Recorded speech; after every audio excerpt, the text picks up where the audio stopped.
দর্শকের ডান্স দেখে বুঝতেই পারছেন মুভি কেমন ছিল। হ্যালো সবাইকে, আজকে গিয়েছিলাম অরণ্য মামুন ভাইয়ের দরজ সিনেমা দেখতে।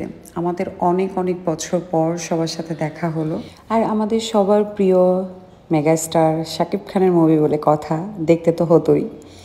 যাই হোক, সো হলে এসে বসলাম অ্যান্ড দেখলাম অনেক মানুষ, একদম ফুল হল ভর্তি। সো আমরা এখন মামুন ভাইয়ের মুখে কিছু কথা শুনবো। দরদ মুভির স্পেশাল স্ক্রিনিং এ আপনাদের আসার জন্য অনেক অনেক ধন্যবাদ।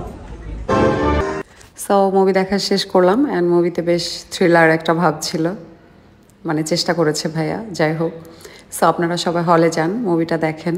আমাদের সুপারস্টার শাকিব খানের মুভি বলে কথা, বাংলা সিনেমা আপনারা যদি না দেখেন কে দেখবে বলেন তো। আর অরণ্য মামুন ভাইয়ের জন্য অনেক অনেক শুভকামনা, যেন সামনে আমাদেরকে আরও ভালো ভালো মুভি উপহার দিতে পারে।